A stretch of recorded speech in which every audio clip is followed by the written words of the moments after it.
வள்ளல் பெருமானின் சன்மார்க்க எழுச்சியை மனதிலே நிறுத்தும் விதத்தில் 14வது ஆண்டாக நடைபெறக்கூடிய இந்த விழாவில்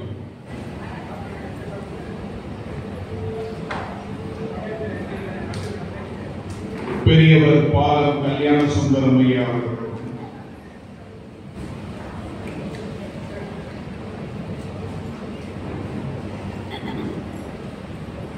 நான் பேசி முடித்ததும் 1000 ரூபாய் நன்கொடையை எனக்கு தரவிருக்கும் மருத்துவர் சொக்கலிங்கம் அவர்கள்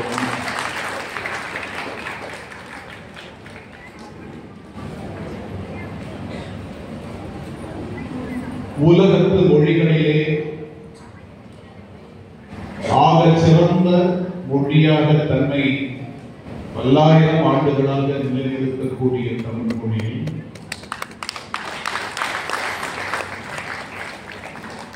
தமிழுக்கான அடையாளம் தனித்துவமானது என்பதை காலந்தோறும் நிறுவக்கூடிய மதிப்பிற்குரிய சத்தியவேல் முருகனார்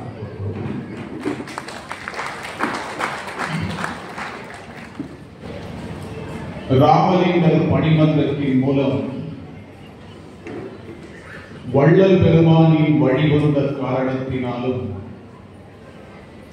வள்ளல் பெருமானின் சிந்தனைகளின் மீது தன் வாழ்க்கையை நிலைநிறுத்தியதாலும் அந்த சிந்தனைகளையே அடையாளமாக மாற்றி இருக்கக்கூடிய நண்பர் திங்களூர் விவேகானந்தன் அவர்களோடு அவருக்கு துணை நின்று வள்ளல் பெருமானின் சிந்தனைகளை அறிவுரைகளை உள்ளத்திலே இருத்தி வாழ்கின்ற வாழ்க்கையை அர்த்தம் பொருந்தியதாக மாற்றக்கூடிய நண்பர் மாவுடையப்பன் அவர்களோடு என்னுடைய ஆசிரியர் நரசிம்மன் ஐயா அவர்களோடு வள்ளல் பெருமானின் மீது ஆழ்ந்த பக்தியால் இந்த விழாவிலே இணைந்திருக்கக்கூடிய அன்பர்கள் அனைவரோடும் கலந்து கொள்வதில் நாங்கள் பெருமகிழ்ச்சி. உலகத்திற்கு ஞானத்தை வாரி வழங்கிய மொழி என்ற ஒன்று உண்டு என்றால் அந்த மொழி தமிழ் மொழி. தன்னுடைய அளப்பரிய விசீரணத்தால் ஆக சிறந்த ஆற்றோர்களை அருளாளர்களை எல்லாம் தன்னகத்தை கொண்டு உலகத்தின் எந்த மொழியிலும் இப்படிப்பட்டவர்கள் தோன்றியதில்லை என்கிற பெருமையை தன்னகத்தே கொண்டிருக்கக்கூடிய மொழி இந்த மொழிதான் காலகாலமாக ஞான விழிக்குள் மக்களை கொண்டு செலுத்தக்கூடிய அற்புதமான ஞானிகள் தோன்றினார்கள். 2000 3000 வருடங்களை கடந்து அங்கிருந்தே நாம் அந்த வரலாற்றை எடுத்து பார்த்தால் வள்ளுவனுக்கும் முன்பு தொல்காப்பியனுக்கும் முன்பு ஞானிகளாக பிறந்து இந்த மண்ணை, இந்த மண்ணின் மொழியை, இந்த மண்ணிற்கான கலாச்சாரத்தை, பண்பாட்டை, ஆக பெரும் விஸ்தீரணத்தை எல்லாம் உலகிற்கு எடுத்து காட்டி 19 20ஆம் நூற்றாண்டிலே உலகமே வியந்து பார்க்கக்கூடிய தத்துவங்கள் எல்லாம் அவை மேலாடுகளிலே 19 20ஆவது நூற்றாண்டிலே தோன்றிய கருத்துக்களாக இருந்தாலும் அவற்றை கொண்டாடக்கூடிய பிற நாடுகளின் மத்தியில் 3000 ஆண்டுகளுக்கு முன்பு அவற்றை சாதாரணமாக தெளித்துவிட்டு சென்ற மிகப்பெரிய இனம் தமிழினம். அந்த இனத்தை சார்ந்த ஆண்டோர்கள் தோன்றிய மண்ணில் அப்படிப்பட்ட மண்ணிலே பட்டினத்தாரை, அருணகிரியாரை, தாய்மானவ சுவாமிகளை, குமரகுருபரை, சிவபிரகாசரை போல அவர்களை வழியோற்றி இந்த மண்ணிலே வந்து உதித்த ஒரு மிகப்பெரிய மகான் வள்ளல் பெருமான். வள்ளல் பெருமான் தோன்றியதை அவர் தோன்றிய காலகட்டத்திலேயே ஒருவர் கணித்தார். அருள் பிரகாச வள்ளலாரின் சரித்திரம் என்கிற ஒரு நூல் இருக்கிறது. அந்த நூலிலே இந்த குறிப்பு எழுதப்பட்டிருக்கிறது. என்னவென்றால், வள்ளலார் பிறந்த இதை நீங்கள் மிகவும் உன்னித்து கவனிக்க வேண்டும். வள்ளலார் பிறந்த அந்த காலகட்டத்திலே ஒரு மிகப்பெரிய ஒரு ஜோதிட வித்வான் அவர் பிறவியை பற்றி கணித்தார். அவர் என்ன சொன்னார் என்றால், பிறந்திருக்கக்கூடிய இந்த அற்புதமான உயிர் இந்த மண்ணை விட்டு போகாது. அவர் பிறந்த அன்று அந்த ஜோதிடர் சொன்னது, பிறந்திருக்கக்கூடிய இந்த உயிர் இந்த மண்ணை விட்டு போகாது. அதனால் பிற்காலத்திலே பெருமான் சொன்னார், மரணமிலா பெருவாழ்வு. பிற்காலத்திலே அவர் சொன்னதை அவர் பிறந்த அன்று ஒருவர் கணிக்கிறார், இந்த உயிர் இந்த மண்ணை விட்டு போகாது. 10 வயதிலே ஓதாமல் ஞானத்தை உணரும். வள்ளலாருக்கு 10 வயதாகும் பொழுது எதையுமே படித்து அறியாமல் தன்னைத்தானே உருவாக்கிக் கொள்ளக்கூடிய ஞானவானாக அவர் மாறி நிற்பார் என்று சொன்னார். 20 வயதிலே இந்த உலகத்தின் மீது காதலாகி கசிந்து உருகி உயிர்களிடத்து அன்பு செலுத்தும். 30 வயதிலே தான் பிறந்த வாழ்க்கையின் பின்புலத்தை உணர்ந்து இந்த பிறவியின் அர்த்தம் என்னவென்பதை அறிந்து, பிறப்பு இறப்பு என்கிற தத்துவங்கள் இரண்டிற்குமே வேறுபட்ட ஒரு பகுதி இருக்கிறது, வெளி இருக்கிறது என்பதை உணர்ந்து அதனை இந்த உலகத்திற்கு உணர்த்தும். 40 வயதிலே கைவல்ய ஞானம் மிக பெற்று அந்த ஞானத்தால் தன்னை பொன்னுடலாக மாற்றி 50 வயதிலே உலகர்கள் அனைவரும் சமத்துவத்தை உணரக்கூடிய தத்துவத்தை தந்து மரணமிலா பெருவாழ்வை அடைந்து இறையோடு கலக்கும் என்று சொன்னார். பிறக்கக்கூடிய இந்த உயிர் போகாது, தன்னை மறைத்துக் கொள்ளும். 10 வயதிலே அனைத்தையும் உணரும், ஓதாமல். 20 வயதிலே உலக உயிர்கள் அனைத்தின் மீதும் காதலாக கசிந்து நிற்கும். 30 வயதிலே பிறப்பு இறப்பு எனும் தத்துவங்களை அறிந்து தெளியும். 40 வயதிலே கைவல்ய ஞானம் பெறப்பட்டு அந்த ஞானத்தின் விஸ்தீரணமாக தன்னை அடையாளப்படுத்தி காட்டும். அதனால் 50வது வயதிலே பொன்னுடலாக பெறப்பட்டு அதன் மூலம் வாழ்க்கையை மக்களுக்கு உணர்த்தி சமத்துவத்தை அறிய தந்து இறையோடு இணையும் என்று சொன்னார் வள்ளல் பெருமான். இந்த இடத்திலே தொல்காப்பியத்திலே ஒரு வாசகம் வரும், நிறைமொழி மாந்தர் ஆணையில் கிழந்த மறைமொழி மந்திரம் என்பது தொல்காப்பியத்தினுடைய ஒரு வாசகம். மந்திரம் என்பதால் என்னவென்பதன் பொருள். நிறைமொழி மாந்தர் என்று சொன்னால் ஏதோ மொழியை பேசக்கூடியவர்கள் என்ற அர்த்தம் அல்ல. நிறைமொழி மாந்தர் என்று சொன்னால் தான் சார்ந்த ஒரு மண்ணுக்கான கலாச்சாரத்தை, பின்புலத்தை, தத்துவத்தை உணர்ந்து அனுபவத்தால் தெளிந்தவர்கள் நிறைமொழி மாந்தர்கள். இந்த அனுபவத்தை உணர்ந்த மாந்தர்களினுடைய அனுபவ சினர்கள் தான் மந்திரம். அவை உங்களை வழிநடத்தும். அவர்கள் வாழ்கின்ற வாழ்க்கையை வாழ்கின்ற விதத்திலே நீங்கள் அறிந்து கொண்டால் அந்த வாழ்க்கையினுடைய சிறப்பு உங்களுக்கானதாக மாறும். இதை உலகத்தில் மிகச்சிறந்த விதத்திலே எடுத்து காட்டிய ஒரே படைப்பு திருமந்திரம் தான். இதை நிறுவியவர் சத்தியவேல் முருகனார். இந்த திருமந்திரத்தின் உன்னதத்தை உணர்ந்த காரணத்தினால் தான் தோன்றியதன் அடிப்படை காரணம் என்ன என்பதை திருமூலர் சொன்னார். அவர், நான் இந்த உலகத்தை உயிரிக்கப் போகிறேன், உலகத்தினுடைய போக்கை மாற்றப் போகிறேன் என்ற அறைகூவல்கள் எதுவும் இல்லாமல் அமைதியான விதத்திலே என்னை நன்றாக இறைவன் படைத்தனன், தன்னை நன்றாக தமிழ் செய்யுமாறு என்று சொன்னார். இந்த திருமந்திரம் இருக்கிறதே, திருமந்திரத்தில் ஒரு வார்த்தைக்கும் அடுத்த வார்த்தைக்கும் இடையிலே ஒரு இடைவெளி இருக்கும். இந்த இடைவெளி இன்றைய நவீன யுகத்திலே கம்ப்யூட்டரிலே டைப் செய்வதால் 2 வார்த்தைகளுக்கு இடையே இருக்கக்கூடிய ஒரு இடைவெளி அல்ல. அந்த இடைவெளி ஞானத்தின் வீச்சு. இரண்டு வார்த்தைகளுக்கு இடையே இருக்கக்கூடிய இடைவெளியும் அமைதியும் ஒரு உன்னத தத்துவத்தை உங்களுக்கு விளக்கும். திருமந்திரத்தின் ஒரு வார்த்தைக்கு 1000 அர்த்தங்களை சொல்லலாம். திருமந்திரத்தின் ஒரு வாசகத்திற்கு உலகத்தையே கட்டி போடலாம். இதனால்தான் உலகத்திற்கே ஞானத்தை வாரி வழங்கிய மொழியாக அறியப்படக்கூடிய தமிழ் மொழியை சொல்லும் பொழுது என்னை நன்றாக இறைவன் படைத்தனும் தன்னை நன்றாக தமிழ் செய்யுமாறே என்று அந்த பெருமான் சொன்னார். 3000 பாடல்களை தந்தார். 9 தந்திரங்களாக அது பிரிந்து நிற்கின்றன. 10வது திருமுறை என்று சொன்னால் 10 பலவத்திற்கு உச்சம். அப்படிப்பட்ட உச்சத்தை கண்டுவிட்ட அந்த திருமந்திரத்தினுடைய ஒரு போக்காக தமிழுக்காக நான் என்னை படைக்க வைத்தான் இறைவன் என்று பதிவு செய்த திருமூலரின் வழியில் வள்ளல் பெருமான் சொன்னார், அகத்தே கருத்து புறத்தே வெளுத்திருக்கும் மாந்தர் அனைவரையும் சகத்தே திருத்தி சன்மார்க்கத்தில் அடைத்திட அவரும் இகத்தே பரத்தை பெற்று மகிழ்ந்திருக்க வென்றே என இந்த யுகத்தே இறைவன் வருவிக்க உற்றே அருளை பெற்றேனே என்று சொன்னார்.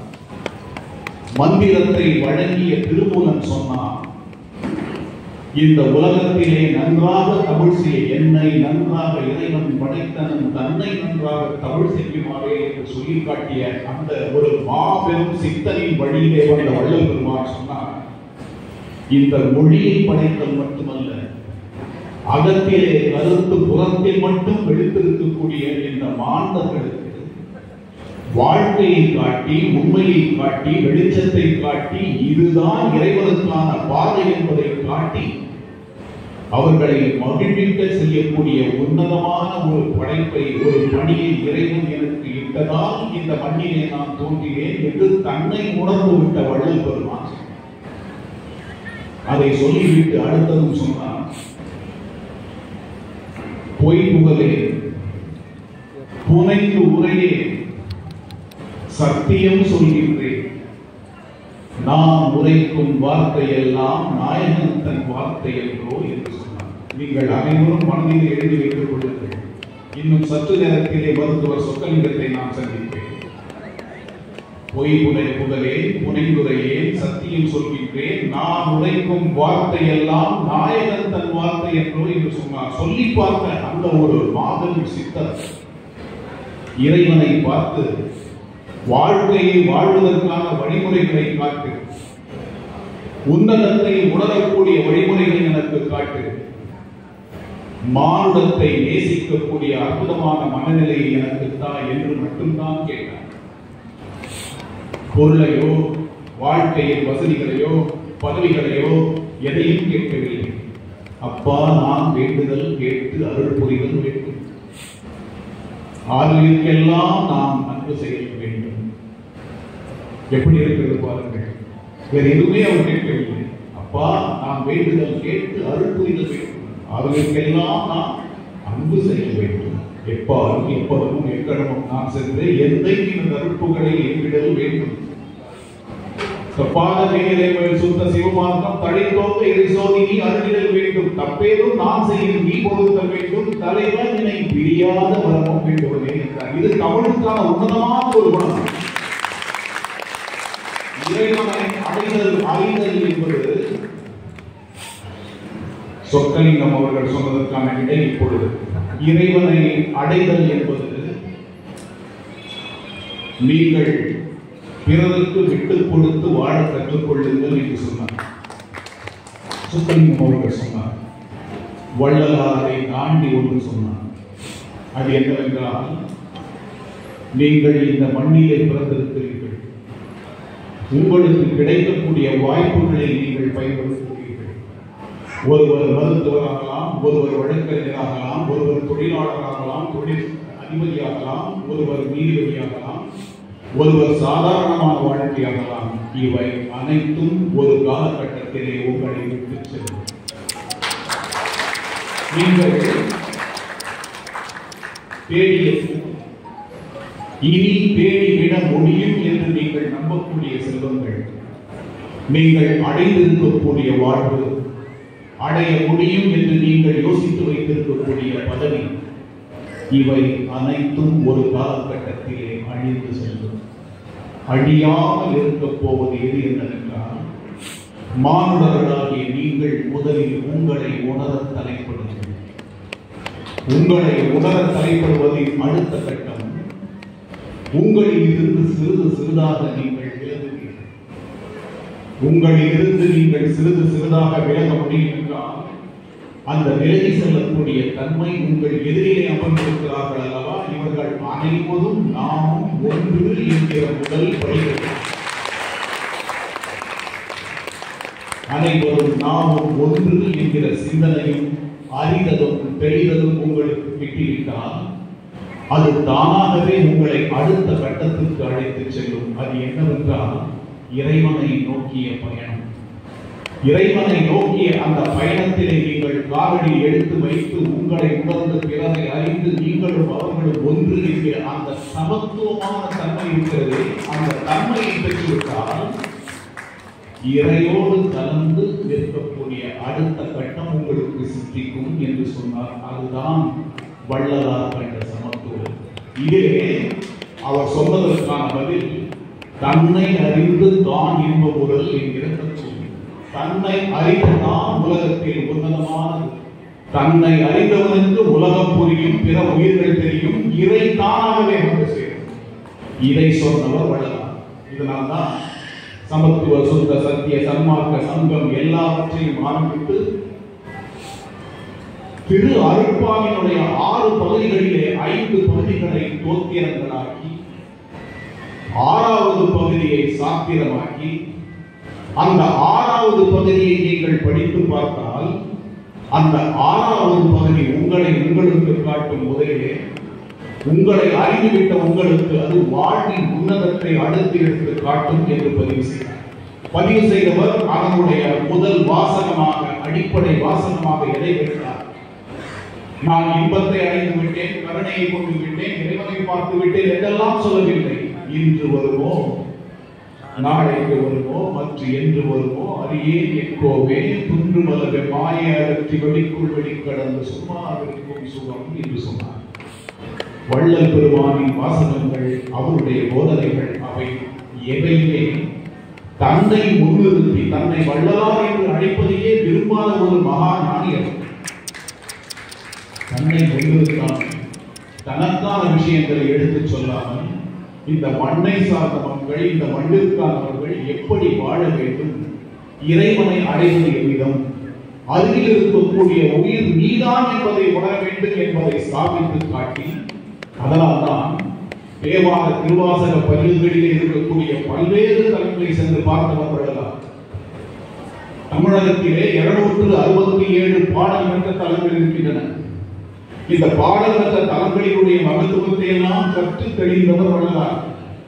பல்வேறு தலங்களின் மீது முதலிகள் பாடியதை போல தான் அந்த பாடலை எப்படி ஞான சம்பந்தமூர்த்தி, அப்பர் பெருமானும் சுந்தரமூர்த்தி நாயனாரும் மணிவாசக பெருந்தகையும் இறைவனை எப்படி கண்டார்கள் என்பதை எல்லாம் அறிந்தவர் வள்ளலார். தமிழினுடைய பக்தி இலக்கியம் சாதாரணமானது அல்ல. தமிழினுடைய பக்தி இலக்கியம் உலகத்தினுடைய சிந்தனையின் உச்சம். ஏதோ அது ஒரு குறிப்பிட்ட கடவுளை பாடுகிறது என்று நினைத்துக் கொள்ள வேண்டாம். அவர்கள் கடவுள், இவர் நமக்கான அடையாளத்தை தந்த கடவுள், இந்த கடவுளை நான் வணங்குகிறேன், அதனால் அவரை நான் உயர்த்தி பாடுகிறேன் என்று எண்ண வேண்டாம். அப்படிப்பட்ட சிந்தனை இந்த பக்தி இலக்கியத்தை சார்ந்த எவருக்குமே இருந்ததில்லை. அதற்கு ஒரு பாடலை சொல்கிறேன். அப்பர் பெருமான் பல்வேறு தலங்களை பார்த்துவிட்டு பிள்ளையை நோக்கி பயணப்படுகிறார். பிள்ளையை நோக்கி அவர் பயணம் செல்கையிலே அவரை வழியிலே தடுத்து நிறுத்துகிறார்கள். தடுத்து நிறுத்தக்கூடியவர்கள் என்ன சொல்கிறார்கள் அவரிடம் என்றால், பாருங்கள், இந்த நேரத்திலே பிள்ளை மாணவர்களை நுழைந்து நடம்புரியும் அந்த ஈசனை பார்த்தல் இயலாது. அந்த இறைவனை நீங்கள் பார்க்க வேண்டும் என்றால் இந்த விதத்தில் எல்லாம் நீங்கள் சில காரியங்களை செய்ய வேண்டும் என்று அவருக்கு அறிவுறுத்துகிறார்கள். அந்த இடத்திலே நேரிடையாக தில்லை நடம்புரியும் ஈசனுக்கு அப்பர் ஒரு பாடலை சொன்னார். எப்படி இருக்கிறது பாருங்கள். பக்தனாய் பாட மாட்டேன். அப்பருடைய முதல் வரி, பக்தனாய் பாட மாட்டேன் பரமனே பரம யோகி. வரிக்கு வரி அந்த அப்பரினுடைய அந்த கவித்துவ தன்மையை பாருங்கள். பக்தனாய் பாட மாட்டேன் பரமனே பரம யோகி, எத்தினால் பக்தி செய்ய என்னை நீ இகழ வேண்டாம்.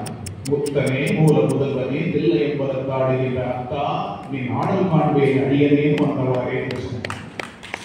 என் பக்தியை நீ அல்லவா உணர வேண்டும். இவர்களுக்கு யார் எனக்கு வழி சொல்வது?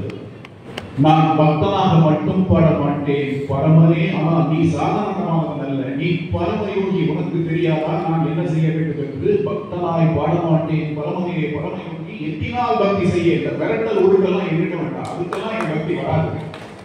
அன்றைக்கே பகுத்தறிவை சொன்னவர்.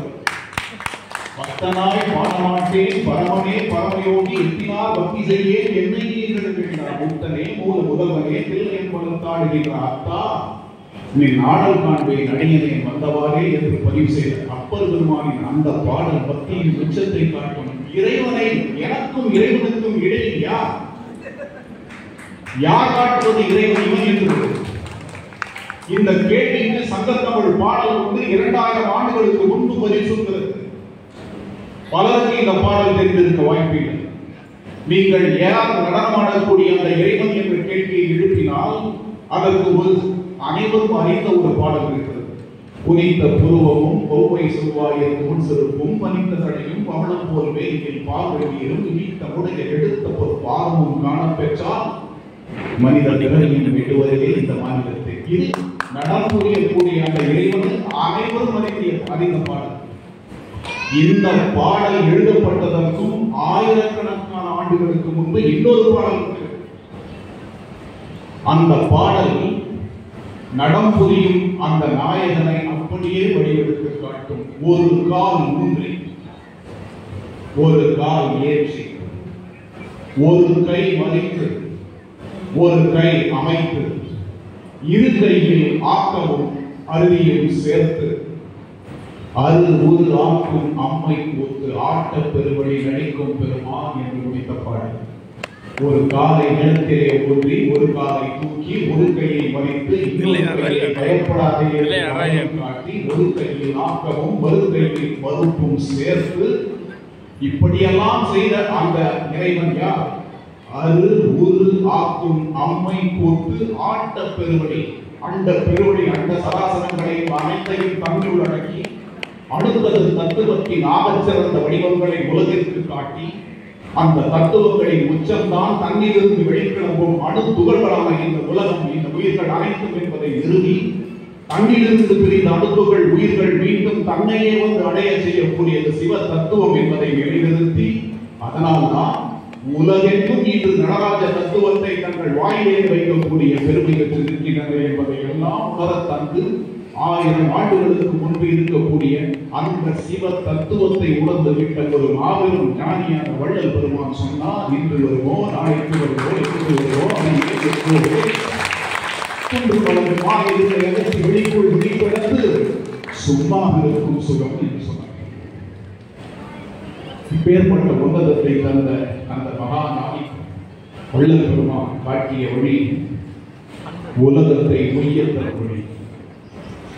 அவருடைய வாசகங்கள் ஜீவ காருண்யம் என்றால் என்ன என்பதை இந்த உலகத்திற்கு அவர் காட்டினார். எல்லோரும் பல்வேறு இடங்களிலே அலைந்து பெறுகிறீர்கள், பசித்தது, விழித்தது, தனித்தது என்கிற மகா மந்திரத்தை மக்களுக்கு வழங்கி நீங்கள் அனைவரும் முதலில் உங்கள் மனதை அலைவிடுகிறீர்கள், வாழ்க்கையை அலைவிடுகிறீர்கள். அவை அனைத்தையுமே தவிர்த்து உங்கள் வாழ்க்கையில் நீங்கள் உன்னதத்தை உணர்ந்து கொள்ள வேண்டும் என்றால் ஜீவ காருண்யத்தை நீங்கள் அடைய வேண்டும் என்று பதிவு செய்தவர் உள்ளார். அதனால்தான் அனைவரும் இவ்விடத்தில் ஓடி வாருங்கள், இங்கு வந்து பாருங்கள், இங்கே உங்களுக்கு உண்மையின் வெளிச்சம் புரியும். உண்மையின் வெளிச்சத்தை புரிந்து கொள்வதற்கு உங்களுக்கான முயற்சிகள் எழுந்திருக்கும் என்றால் அந்த முயற்சி உங்களுக்கு இறையை காட்டும் என்று சொன்னார்கள். அதனால்தான் திருக்குறளின் மீது மாறாத காதல் கொண்டவர் வள்ளல் பெருமான். ஏன் திருக்குறளை அவர் அந்த அளவிற்கு நேசித்தார் என்பதற்கு உங்களுக்கு ஒரு விளக்கம் சொல்லி என்னுடைய உரையை நான் நிறைவு செய்யலாம் என்று நினைக்கிறேன். உலகத்திலே பல்வேறு அறிஞர்கள் பல்லாயிரக்கணக்கான கட்டுரைகள் பேச்சுகளின் போல திருக்குறளின் உன்னதத்தை சொல்லியிருக்கிறார்கள். இவற்றை எல்லாவற்றையும் வைத்து ஒரு குறிப்பிட்ட காலகட்டத்திலே ஒரு கருத்தரங்கிலே நாமக்கல் கவிஞர் ராமலிங்கம் பிள்ளையிடம் கேட்டார்கள், ஏன் திருக்குறள் உன்னதமானது?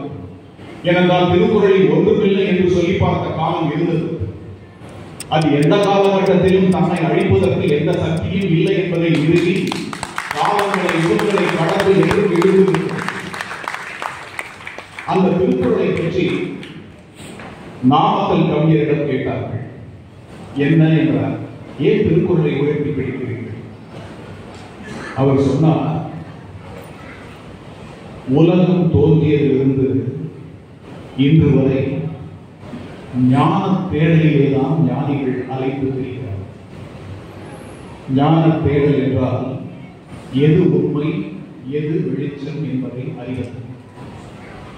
எது உண்மை எது வெளிச்சம் என்பதை அறிந்து கொண்ட மாத்திரத்திலேயே வீடு வெச்சை அடையக்கூடிய அடுத்த கட்டம் மாநிலத்திற்கு சித்திக்கும். அதனால் உண்மையை தேடக்கூடிய பயணத்திலே அனைவரும் இருக்கிறார்கள் என்று சொன்னார். அப்படியா, எனக்கு கொஞ்சம் விளக்குங்கள் என்று அனைவரும் கேட்ட பொழுது அவர் ஒரு பாடலை தந்தார். இந்த பாடலும் பலருக்கு தெரிந்திருக்க வாய்ப்பில்லை, கேட்டுக்கொள்ளுங்கள். காடு சென்று குகையடைந்து கண்ணை மூடி எண்ணி. முதல் வரியை பாருங்கள். காடு சென்று குகை அடைந்து கண்ணை மூடி எண்ணி. அடுத்த வரி, காவி கட்டி ஓடெடுத்து கஷ்ட வாழ்க்கை பண்ணி. என்ன அர்த்தம் என்றால், நீங்கள் உண்மையை தெரிகிறேன், உலகத்தில் இருக்கக்கூடிய பற்றுக்கள் அனைத்தையும் அறுத்தறிந்து விட்டேன், இனி நான் ஞானவானாக மாற வேண்டும், உண்மையின் வாழ்க்கையின் உட்பொருளை உணர வேண்டும் என்ற முயற்சியோடு காடுகளுக்கு சென்று குகைகளை அடைந்து கண்ணை மூடி எண்ணியும். எண்ணியும் என்றால் ஜெபித்தார். ஆண்டு கணக்காக ஜெபித்து மந்திரங்களை சொல்லி உண்மையை தேடக்கூடிய முயற்சியில் இறங்கினாலும் காவி கட்டி ஓடெடுத்து கஷ்ட வாழ்க்கை பண்ணி. பட்டினத்தார் ஒரு நிமிடத்திலே காதல் ஊசியின் வாராதுகான் நடைமுறைக்கை என்று சொன்னதை படித்த மாத்திரத்திலேயே ஓடினாரே, அனைத்தையும் இழந்துவிட்டு அப்படி செய்வதாக நினைத்து காவி கட்டி ஓடெடுத்து கஷ்ட வாழ்க்கை செய்தாலும் உண்மையின் உட்பொருள் எளிதில் சிக்காது. தாடி வைத்து மொட்டை கட்டி தவசி என்ற பெயருடன் தரணியெங்கும் சுற்றி வந்து தர்மபோதம் பண்ணியும். அடுத்த வரை, தாடி வைத்துக் கொண்டு மொட்டை அடித்துக் கொண்டு ஊர் முழுக்க சுற்றி நான் ஞானத்தை தேடுகிறேன், ஞானத்தை அடைந்து விட்டேன், நீங்களும் அடைந்து விடுவீர்கள் என்று பல்வேறு விதங்களிலே தர்ம போதனைகள் செய்து பார்த்தாலும் உண்மையின் உட்பொருள் கிட்டாது. கூடு விட்டு கூடு பாயும் வித்தை கற்க கோரி. இதை எதற்கு சொன்னார் என்றால், கூடு விட்டு கூடு பாய்ந்து ஞானிகளின் உடலிலே புகுந்து கொண்டால் ஞானம் தானாக வந்துவிடும் என்று கனவு கண்டாலும் உண்மையின் உட்பொருள் கிட்டாது. கோடி காலம் வாழ எண்ணி காய கற்பம் தேடி. கோடி காலம் வாழ வேண்டும், காய கற்ப மூலிகைகள் அடைய வேண்டும், அவற்றை உண்பதன் மூலம் மரணமில்லா பெருவாழ்வு கிட்டும், அதனால் உண்மை புரியும், வெளிச்சம் தெரியும், இறை அடையும் என்று நினைத்தால் அப்படி செய்தாலும் உண்மையின் உட்பொருள் கிட்டாது. என்னதான் செய்ய வேண்டும்? தேடுகின்ற உண்மையாகவும் ஓடி வந்து சேருமே. தேடுகின்ற உண்மை எதை தேடி செல்கிறீர்களோ அவை ஓடி வந்து உங்களை அடையும், ஓடி வந்து சேருமே. தெய்வ வாக்கு வள்ளுவன் திருக்குறள் கற்கை என்று சொன்னார். எப்பேற்பட்ட ஒரு தத்துவத்தை எவ்வளவு அழகாக எளிதாக 3 பால் அறத்தோடு பொருள் ஈட்டினால் இன்பம். அறத்தோடு பொருள் ஈட்டுங்கள், அறத்தோடு பொருள் ஈட்டினால் இன்பம். இன்பத்தை அடைந்துவிட்டால் வீடு. இந்த 3ஐயும் சேர்த்து கிடைக்கக்கூடிய 4வது நிலையை வள்ளல் பெருமான் எதிரில் இருக்கக்கூடிய ஜீவராசியை நேசிக்க கற்றுக்கொள்ளுங்கள் என்று சொன்னார். தன்னை உணர்தல், தன் எதிரில் இருக்கக்கூடியவர்களை உணர்தல், இரட்டை உணர்ந்து விட்டு தண்ணீர் இருந்து வருதல், தனக்காக எதுவுமே இல்லை, தன்னை விட்டு விலகி உலகை அறிந்து தன் எதிர்க்கக்கூடிய உயிரை அறிந்துவிட்டால் அடுத்தது இறை. இதைத்தான் எம்மை நோக்கி வாருங்கள், அந்த சத்திய ஞான சபைக்கு வாருங்கள், அந்த ஜோதியை தரிசியுங்கள், ஜோதியிலே உங்களை காண்பதற்கான வழிமுறைகளை தேடுங்கள் என்று சொன்னார். வள்ளலார் எழுதிய வார்த்தைகள் இது எனக்கு மனப்பாடமாக தெரிந்தாலும் அவர் எழுதிய வார்த்தைகளில் ஜீவகாருண்யம் என்றால் என்ன என்பதை நான் உங்களுக்கு இப்பொழுது வாசித்து காட்டுகிறேன். நீங்கள் அதை மனதிலே இருக்குவது மட்டுமல்ல, உங்கள் வாழ்க்கையில் கடைபிடிக்க வேண்டிய ஒப்பந்த தத்துவம். அவர் பாருங்கள், வள்ளலார் சொல்கிறார், ஜீவகாருண்யம் என்றால் ஊன் உணவை விலக்கி காய்கறி பதார்த்தங்களை உண்பது என்று மட்டுமே பொருள் கொள்ளப்படுகிறது. வள்ளலார் சொல்கிறார், நான் சொல்கிறேன். இந்த ஜீவகாருண்யம் இதைவிட விரிவானதாகும். அது என்ன? ஜீவகாருண்ய ஒழுக்கம் என்பது பசியினால் வரும் துன்பத்தையும் கொலையினால் வரும் துன்பத்தையும் நிவர்த்தி செய்விப்பதே ஜீவகாருண்யம். ஜீவகாருண்யத்திற்கு முக்கியமான லட்சியம் என்று அறிய வேண்டும். பசி என்கிற நெருப்பானது ஏழைகள் தேகத்தினுள் பற்றி எரிகின்ற போது ஆகாரத்தினால் அந்த தீயை அவிக்கிறது தான் ஜீவகாருண்யம். பசி என்கிற நெருப்பானது ஏழைகளின் தேகத்தின் உள் பற்றி எரிகின்ற போது ஆகாரத்தால் அவிக்கின்றது தான் ஜீவகாருண்யம். கடவுள் இயற்கை விளக்கத்திற்கு இடமாகிய ஜீவ தேகங்கள் என்கிற ஆலயங்கள், உள்ளம் பெருங்கோயில் ஊருடம்பு ஆலயம் என்று மந்திரத்திலே அந்த சித்தன் சொன்னார். இந்த சித்தன் சொன்னார், கடவுள் இயற்கை விளக்கத்திற்கு இடமாகிய ஜீவ தேகங்கள் என்கிற ஆலயங்கள் பசியினால் பாழாகும் தருணத்தில் ஆகாரம் கொடுத்து அவ்வாலயங்களை விளக்கம் செய்விப்பதே ஜீவகாருண்யம். தம் பசியினால் தூக்கம் பிடியாமல் துன்பப்படுகின்ற ஏழை ஜீவர்களுக்கு ஆகாரம் கொடுத்து துக்கத்தை நீக்கி தூக்கம் பிடிக்க வைப்பதே ஜீவகாருண்யம். ஜீவகாருண்ய ஒழுக்கம் இல்லாமல் ஞானம், யோகம், தவம், விரதம், ஜெபம், ஞானம் என்று எவற்றை செய்தாலும் செய்தவர்கள் கடவுள் அருளுக்கு சிறிதும் பாத்திரமானார்கள். அவர்களை ஆன்ம விளக்க முன்னவர்களாகவும் நினைக்கப்படாத ஜீவகாருண்யம் இல்லாது செய்யப்படுகின்ற செய்கையினால் பிரயோஜனமில்லாத மாயாஜால செய்கைகளே ஆகும் என்று அனைவரும் அறிதல் வேண்டும் என்று பரிசுகிறார். இப்படிப்பட்டவை எது ஜீவகாருண்யம் என்ற விளக்கத்தை கொடுத்து இறுதியாக அதற்கு ஒரு முத்தாய் பிடிக்கிறார் வள்ளல் பெருமான். சமுசாரிகள் விவாகம் முதலிய விசேஷ நன்றாக கேட்டுக்கொள்கிறது. சமுசாரிகள் விவாகம் முதலிய விசேஷ காரியங்களிலே பந்தலை அலங்கரித்து அவ்விடத்திலே வேறு வேறு சடங்குகள் செய்து ஆடல், பாடல், வரிசை, ஊர்வலம் முதலிய வினோதங்களை எல்லாம், அப்பவர்க்கம், சித்ராங்கனம் முதலிய பெருமைப்பாடுகளை எல்லாம் நடத்தி எக்கடுப்பில் அழுந்தியிருக்கும் தருணத்தில் பசித்த ஏழையர் முகத்தை பார்க்க தவறுகிறார்களே, அதுவல்ல ஜீவகாருண்யம். அவர்களை அனுசரித்து செய்வதே ஜீவகாருண்யம். தனக்கு இல்லாமல் பிறகு வழங்க வேண்டும் என்று சொல்கிறார்களே, பிறருக்கு விட்டுக் கொடுங்கள் என்று சொன்னாரே மருத்துவர் சொக்கலிங்கம் அவர்கள். இவர் சொன்னார், தமது குடும்ப செலவை கூடிய மட்டில் சிக்கனம் செய்து வள்ளலார் சொல்றார், ஏழைகளின் பசியை நீக்குதல் வேண்டும். நீங்கள் ஊரில் இருக்கக்கூடிய ஏழைகள் அனைவரையும் அழைத்து அவர்களுடைய பசியை தீர்ப்பது என்பது இந்த உலகம் முடியும் வரை இயலாத காரியம். அது தொடர்ந்து கொண்டே, உலகம் எப்படி தொடர்ந்து கொண்டே இருக்குமோ அது தொடர்ந்து கொண்டேதான் இருக்கும். ஆனால் நம் அருகில் இருக்கக்கூடிய ஏதோ ஒரு ஏழைக்கு நீங்கள் செய்யக்கூடியதுதான் பராபகாரம், ஜீவகாருண்யம். இதை பதிவு செய்தவர் வள்ளல் பெருமான். ஏனென்றால் உலகத்தின் பற்றுகளை அறுத்துவிட்ட வள்ளல் பெருமான் ஒரே ஒரு பற்றை மட்டும் அறுத்தார் இல்லை. அது என்னவென்றால் தமிழ் மொழியின் மீதான பற்று. உலகத்தில் மொழிகளுக்குரிய தந்தை மொழி தமிழ்தான் என்று சொன்னார். ஏனென்றால் தமிழ் அன்பை, கருணையை, பிற உயிர்களை நேசிக்கக்கூடிய தன்மையை ஆயிரக்கணக்கான ஆண்டுகளாக தொன்று தொட்டு செய்து வரக்கூடிய அற்புதமான ஒரு மொழி. இதற்கு ஒரு பாடலோடு இந்த விடையை உங்கள் முன் வைத்து நான் விடைபெறுகிறேன். வாழ்க்கையின் கடை கோடிக்கு செல்லாமல் ஒருவர் தன்னை அறிந்தவன், உலகத்தை அறிந்தவன், மக்களை அறிந்தவன், ஆசா பாசங்களை அறிந்தவன், அனைத்தையும் அறிந்தவன். அவன் வறுமையின் உச்சத்திற்கு சென்றான். பல கூட்டங்களிலே இந்த பாடலை நான் சொல்லியிருக்கிறேன். வறுமையின் உச்சத்திற்கு சென்றான். எப்படிப்பட்ட வறுமை என்றால், மகனோடு வசிக்கக்கூடிய தாய், அந்த தாய் மகனின் வீட்டை விட்டு விலகி செல்ல வேண்டும் என்று விரும்புகிறாள். ஏன் மகனின் வீட்டை விட்டு வெளியே செல்ல வேண்டும்?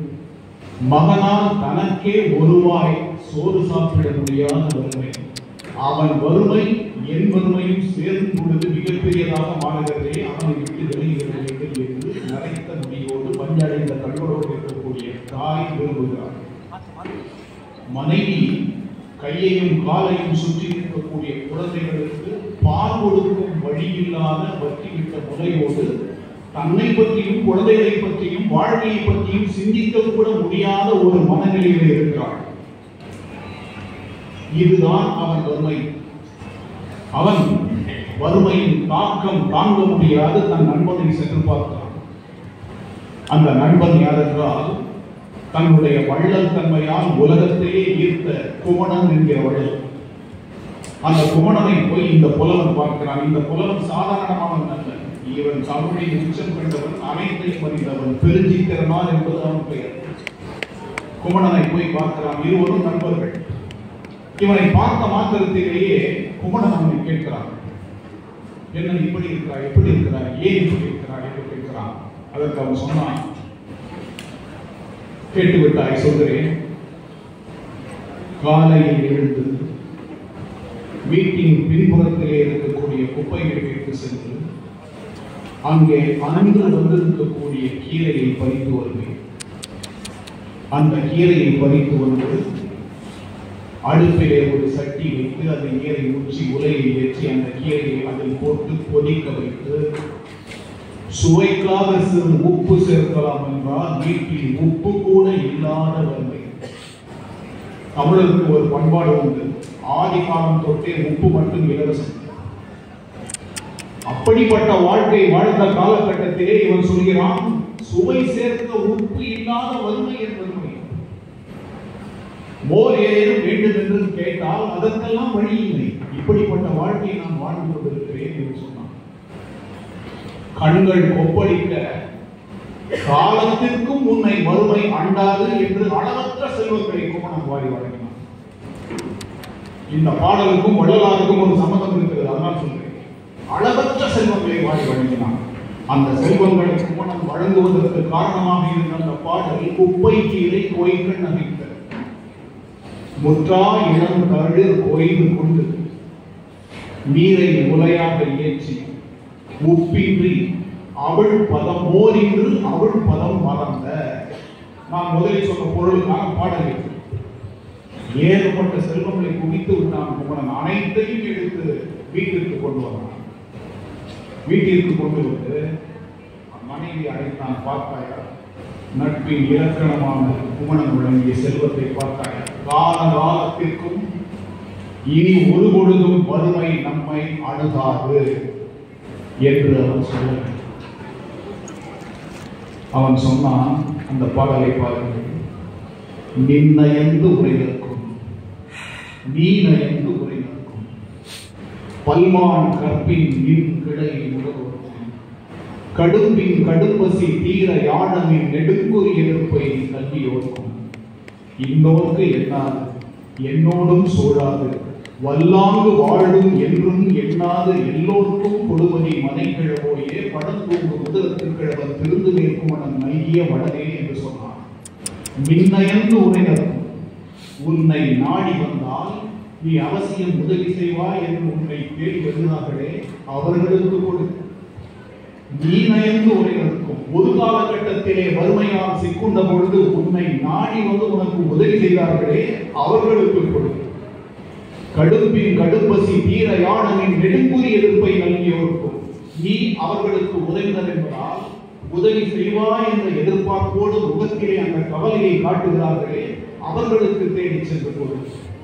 இன்னொருக்கு என்னாது இவர்களுக்குத்தான் என்றில்லை, எவருக்கு வேண்டுமானாலும் கொடு. என் அனுமதிக்காக காத்திருக்காதே. நம் வறுமை மீண்டும் நம்மை தொட்டால் மீண்டும் வாரி வழங்குவதற்கு குமணன் இருக்கிறான் என்று சொல்லி வழங்கும் உதரத்திற்கு இடம் விருந்து வேண்டும் நல்கிய வரவே என்று சொன்னாங்க. அதுதான் தமிழ் பண்பாடு. தனக்கு இல்லை என்றாலும் எதிரே இருக்கக்கூடிய ஜீவனை நீ என்று நினைத்தால் நீ அந்த ஜீவனோடு ஒன்றுவாய். உனக்கான தேவை இருக்காது. பாடிய பெயரை கண்டபோதெல்லாம் பாடினேன் என்று வள்ளல் பெருமான் பாடினான். அதன் அடிப்படையில் தான் அனைத்தையும் அறிந்து அனைத்தையும் உணர்ந்து தன்னை உணர்ந்து தன்னிலிருந்து விலகி இறை எனும் அனுபவத்தை ஜோதி வடிவமாக காட்டி மரணமில்லா பெருவாழ்வை தன் வாழ்வின் மூலமாக நிதர்சனமாக்கி காட்டிய வள்ளல் பெருமானின் அருமையான நாடாகிய இந்த நாளில் இந்த அளவிலே உங்களோடு கலந்து கொள்ளக்கூடிய வாய்ப்பு, ஆகப்பெறும் வாய்ப்பு, வள்ளல் பெருமானின் சிந்தனைகளை உள்ளத்திலே வைத்திருங்கள் என்று கூறி வாய்ப்புக்கு நன்றி.